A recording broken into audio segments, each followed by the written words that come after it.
je suis ravie de vous retrouver aujourd'hui. Ça fait un petit moment que j'ai pas posté. Si vous me suivez sur les réseaux, vous savez pourquoi. J'ai pris un petit moment pour me déconnecter et c'est aussi ce que je vous invite à faire ce mois-ci. C'est vous déconnecter principalement des réseaux sociaux, de internet, de la télé et voilà toutes ces technologies, pour vous recentrer un peu sur le moment présent, sur les choses qui vous tiennent à cœur et vous connecter à ce qui est réellement important. Et donc dans cette vidéo, je vais vous donner quelques idées sur ce que vous pouvez faire pendant ce temps-là. Parce qu'il y a quelques temps, je suis partie pendant une semaine pour réellement me déconnecter. Donc je suis partie à la montagne en février et j'avais pas de réseau là-bas, j'avais pas internet et j'en ai profité pour faire plein d'autres choses. Et je pense que prendre un temps comme ça pour soi, c'est vraiment bénéfique. Donc c'est parti pour mes petits conseils. La première chose que je vous propose, c'est de profiter de ce moment pour vraiment réorganiser votre environnement et notamment votre intérieur et faire le tri, ranger, faire le ménage du printemps. Ça y est, on est au printemps, c'est le bon moment pour repartir un peu sur de bonnes bases. Donc si vous avez vu une de mes récentes vidéos, c'était une vidéo sur le tri inspirée de la méthode Marie Kondo. Et donc j'en ai profité pour faire le tri dans mes affaires, faire le rangement, etc. Vous n'avez pas besoin de refaire toute votre maison, votre appartement. Vous pouvez comme moi cibler certaines parties, mais je vous invite à faire par exemple le ménage sur des endroits que vous n'avez pas trop l'habitude, par exemple faire les vitres, nettoyer vos pinceaux maquillage si vous en utilisez et cibler un ou deux endroits qui ont tendance à accumuler un peu du bazar, comme par exemple les tiroirs de bazar comme je vous ai montré dans ma vidéo. Vous savez, ce genre de tiroir où on fout toutes les choses en vrac comme ça et ça commence à s'accumuler. Ou alors si vous avez une partie chez vous qui a un besoin de réorganisation, votre garage par exemple ou votre cuisine, vous trouvez plus vos affaires, vous avez des assiettes qui s'empilent de partout, ben voilà, ciblez ces endroits-là chez vous. Ça va vous permettre vraiment de vous débarrasser du superflu. On accumule souvent des choses qu'on n'utilise même pas, qu'on n'aime même pas chez nous, donc autant vous en débarrasser, ça se trouve ça fera le bonheur de quelqu'un d'autre. Ensuite, d'avoir un intérieur rangé et propre, c'est beaucoup plus motivant. Moi je sais que j'arrive beaucoup plus facilement à me concentrer à faire des choses quand chez moi c'est rangé et propre, et si j'ai des affaires qui s'accumulent de partout, ben, ça me motive pas du tout.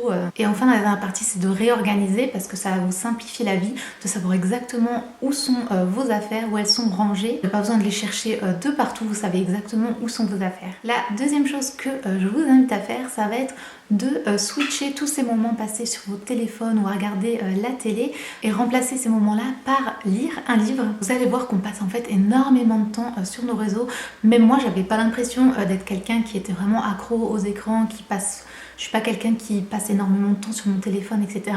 Mais quand j'ai fait ce break, je me suis rendu compte quand même qu'il y avait un temps fou que je perdais comme ça, simplement à regarder mon téléphone et à rien faire de particulier. Et ça, c'est vraiment des heures perdues où on n'apprend rien, qui servent à rien en fait concrètement. Et je trouve que c'est vraiment dommage qu'on perde notre temps vraiment pour ces choses-là. Alors que lire un livre, ça va soit, si c'est un roman, vous évader, vous donner un peu plus de créativité, d'imagination.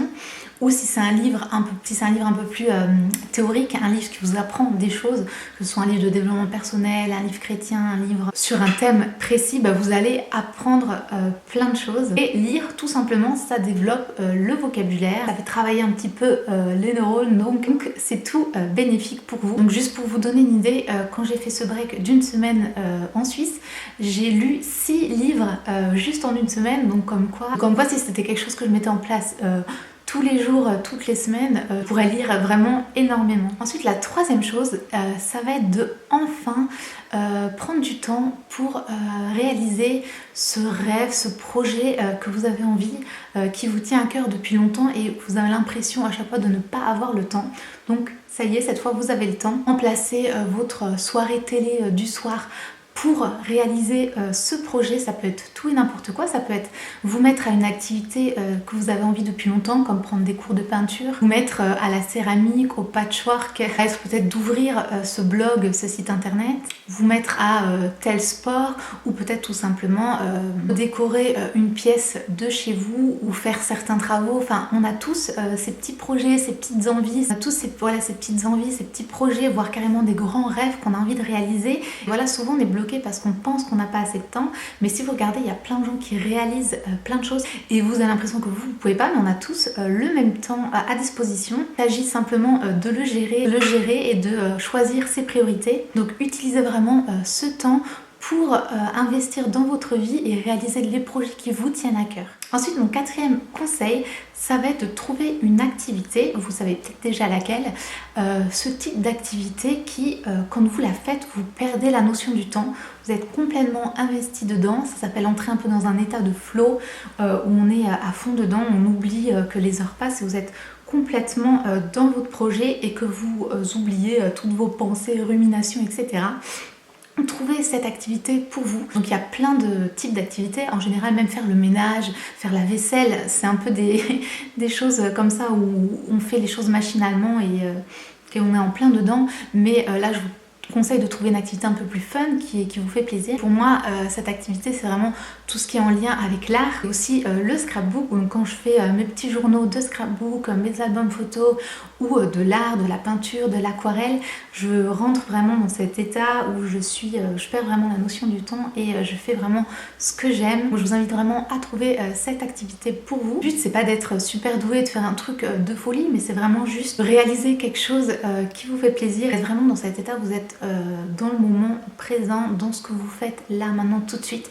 Et vous n'êtes pas dans vos pensées sur la nostalgie, le passé, à ruminer d'autres choses ou à être dans un état d'angoisse sur le futur, à vous préoccuper de choses futures, mais d'être vraiment dans cet état là, maintenant, tout de suite. Ensuite, bien sûr, mon cinquième conseil, ça va être, si vous regardez ma chaîne, c'est probable que vous soyez croyant et je vous invite vraiment à utiliser ce moment pour vous rapprocher encore plus de Dieu, prendre plus de temps pour lire votre Bible, pour prier. Des fois, c'est bien de se mettre un peu pas des challenges, mais des objectifs un petit peu qui vous changent de votre petite routine quotidienne. Je sais qu'il y a une période de ma vie où j'avais décidé de me focaliser beaucoup plus sur la prière. Pourtant, je priais déjà de base, mais je me suis dit que j'allais prier vraiment sur une période beaucoup plus longue, sur 1 heure en fait.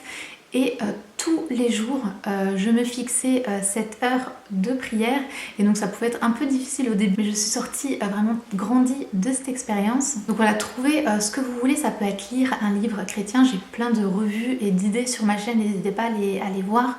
Ça peut être voilà, lire la Bible, vous focaliser sur un livre par exemple de la Bible ou avoir un objectif différent en suivant un livre par exemple. Simplement vraiment prendre du temps absolument tous les jours, lire votre Bible pour prier et pour prendre vraiment un temps avec Dieu. Je vous invite vraiment à faire de ça une priorité dans votre vie et de vraiment profiter de ces moments où vous êtes déconnecté pour d'autant plus vous connecter à Dieu.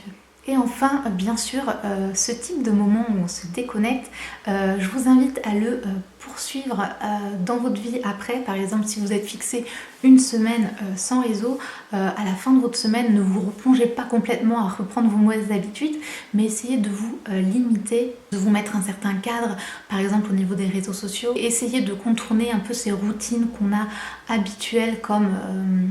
Je pense que la plupart des Français se posent le soir après le repas ou pendant le repas devant la télé, même s'il n'y a rien d'intéressant à la télé, c'est juste une habitude. Et ils se posent là, on a l'impression que ça nous détend, mais en fait c'est pas vraiment le cas. Donc limitez-vous peut-être à certains jours de la semaine à regarder la télé et les autres jours à faire autre chose comme lire, continuer votre projet que vous aviez commencé, etc. Donc voilà, c'était juste quelques idées. Bien sûr, il y a plein d'autres choses que l'on peut faire, mais surtout dites-moi dans les commentaires si vous avez fait une genre de détox comme ça des réseaux ou si vous êtes en train de le faire. Et dites-moi petites idées pour ces moments-là ou qu'est-ce que vous avez appris et qu'est-ce que vous avez réalisé pendant ces moments-là. Donc j'ai récemment posté une vidéo, ma routine de pleine conscience, qui était nos routines, la routine que j'avais mis en place du coup quand j'étais en Suisse pendant cette semaine-là. Pareil, ça vous donne quelques idées, donc n'hésitez pas à aller la voir si vous voulez. Donc voilà, j'espère que cette vidéo vous a motivé. N'hésitez pas à la liker si c'est le cas et à la partager. Vous pouvez bien sûr vous abonner à ma chaîne et je vous retrouve très vite dans une prochaine vidéo. À bientôt, ciao!